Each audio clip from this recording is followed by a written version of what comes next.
বিসমিল্লাহির রহমানির রহিম। আসসালামু আলাইকুম ওয়া রাহমাতুল্লাহি ওয়া বারাকাতুহু। সকলকে আজকের পাঠে স্বাগত জানাচ্ছি। আজকের পাঠে আমরা চতুর্ভুজ ক্ষেত্রের ক্ষেত্রফল নির্ণয় সম্পর্কিত সূত্র নিয়ে আলোচনা করব। প্রথমে আমি রম্বস নিয়ে আলোচনা শুরু করি।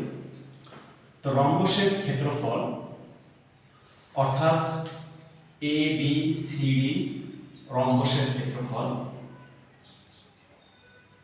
A B C D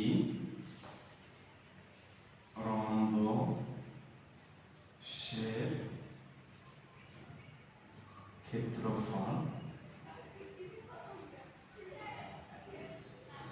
ABCD রম্বসের ক্ষেত্রফল।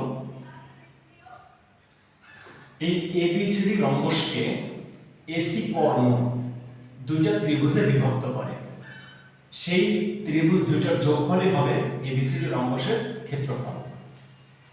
তাহলে আমরা লিখতে পারি ত্রিভুজ ক্ষেত্র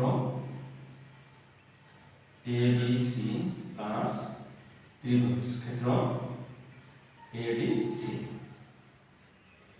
তাহলে ত্রিভুজ ক্ষেত্র এবিসি এর জন্য লিখতে পারি হাফ ভূমি, ভূমি হলো এসি, এসি ভূমি তার মানে হলো ডি2,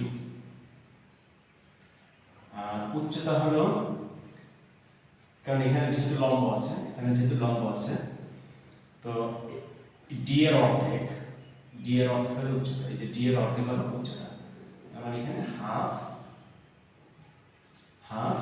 d1। এই হলো এবিসি ত্রিভুজের ক্ষেত্রফল। এরপর এডিসি ত্রিভুজের ক্ষেত্রফল। এডিসি ত্রিভুজের ক্ষেত্রফল একই অবস্থা। এসি হলো ভূমি তার মানে হলো d2, এসি হলো ভূমি তার মানে d2, আবার উচ্চতা হলো ডি এর অর্ধেক, d1 এর অর্ধেক হলো উচ্চতা, হাফ d1, d1 এর অর্ধেক হলো উচ্চতা।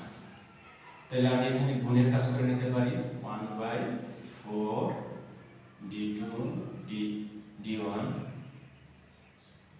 Plus 1/4 d2 d1। এখন 1/4 আর 1/4 যদি যোগ করি তাহলে কি হয়, হাফ d2 d1। এই হলো রম্বসের ক্ষেত্রফলের সূত্র, অর্থাৎ তার কর্ণদ্বয়ের গুণফলের অর্ধেক, এটা হলো রম্বসের ক্ষেত্রফলের সূত্র। এরপর আসি কর্ণে। এখানে দুইটা এসি কর্ণ, এসি কর্ণের জন্য হবে এসি কর্ণের জন্য হবে এবি স্কয়ার, তার মানে এ স্কয়ার, এবি স্কয়ার তার মানে এ স্কয়ার প্লাস বিসি স্কয়ার তার মানে আবার এ স্কয়ার,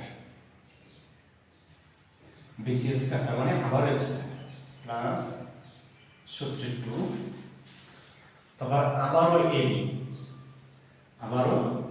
এবি তার মানে এ 2a, তারপর হলো আবার বিসি এর লম্ব বিক্ষেপ বিএফ, অথবা আমার যদি এখানে আলফা কোণ থাকে,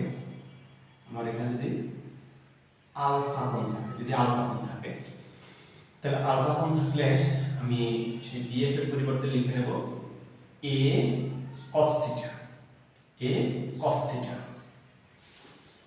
আবারও এ cos, এখানে থিটার মান হলো আলফা,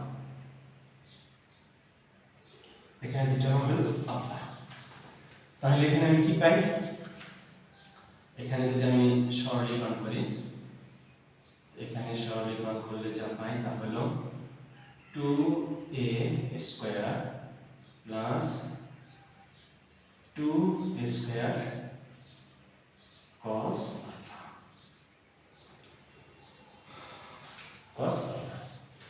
এটা হলো বৃহত্তম বাহু। তারপর যদি আমি আবার ক্ষুদ্রতম বাহু নিই, আমি পরিসীমা মুছে একটু নিচে নিয়ে আসতে হবে, আমার জায়গা বের করতে হবে। পরিসীমা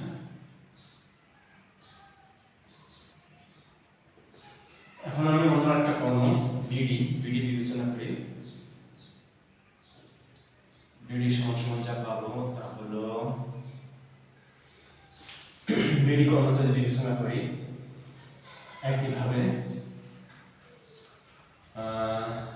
বিডি বিডি বিডি যখন তখন হবে এডি স্কয়ার তখন এ স্কয়ার, এবি এবি যখন তখন আবারও এ স্কয়ার, তারপরে যেহেতু এটা এখন সূক্ষ্মকোণ মাইনাস 2,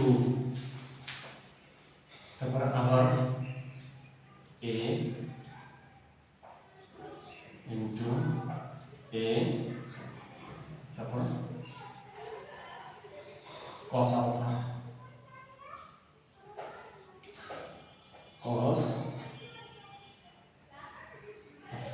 যেহেতু আলফা আমার এখানেও কাজ করবে, একান্তর বলে আলফা আমার এখানেও কাজ করবে,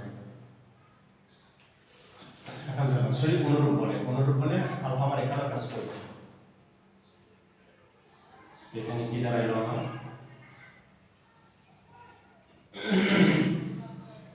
এখানে দাঁড়াইলো 2a square minus 2a square cos আলফা। এটা হলো আমার ক্ষুদ্রতম কর্ণের দৈর্ঘ্য,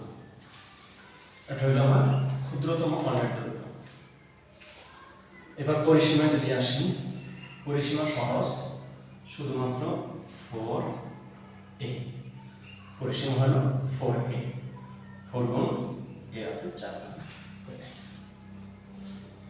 এরপরে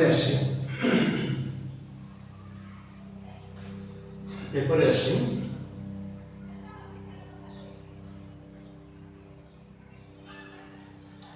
ট্রাপিজিয়াম নিয়ে আলোচনা করি।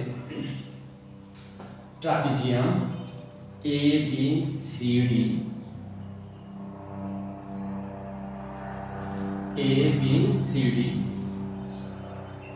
Trapezium A B C D, ট্রাপিজিয়ামের ক্ষেত্রফল, এবিসি ট্রাপিজিয়ামের ক্ষেত্রফল। এখানেও এসি কর্ণ এই এবিসিডি ট্রাপিজিয়ামকে দুইটি ত্রিভুজে বিভক্ত করে, তাহলে এবিসিডি ট্রাপিজিয়ামটি হবে সেই ত্রিভুজ দুটির ক্ষেত্রফলের যোগফলের সমান।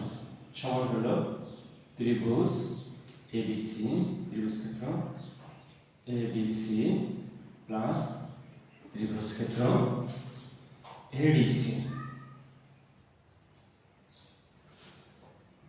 এখন ত্রিভুজ এবিসি এর জন্য লিখতে পারি হাফ,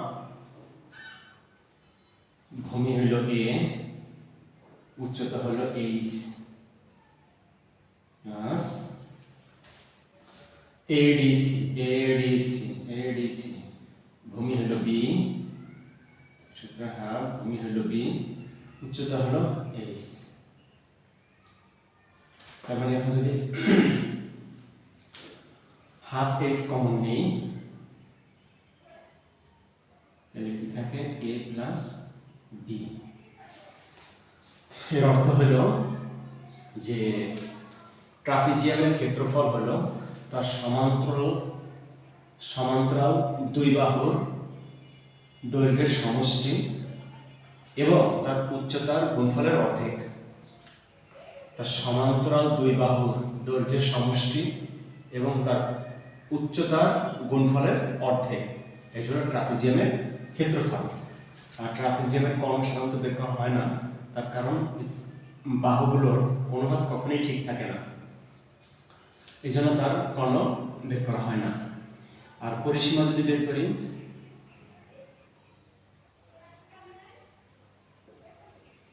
পরিসীমা বের করলে 4 বাহুর যোগফল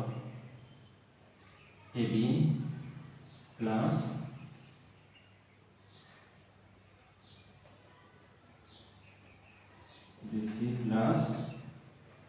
সিডি প্লাস এডি একক আছে। প্রত্যেকটা সামনে একক আছে, আর এখানে আছে বর্গ একক।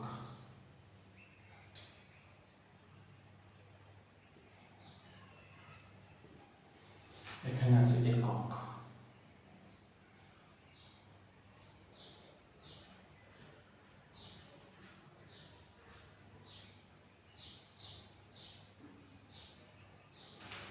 এখানে বর্গ একক।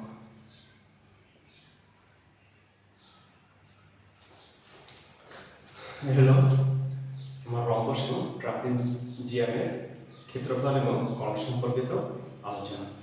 আল্লাহ তাআলা সকলকে বুঝার তৌফিক দান করুন। আল্লাহ তাআলা সকলকে ভালো রাখুন, সুস্থ রাখুন। এতক্ষণ সাথে থাকার জন্য ধন্যবাদ। সবাইকে আগামী পাঠে আমন্ত্রণ জানিয়ে আজকের পাঠ এখানে শেষ করছি। আসসালামু আলাইকুম ওয়া রাহমাতুল্লাহি ওয়া বারাকাতুহু।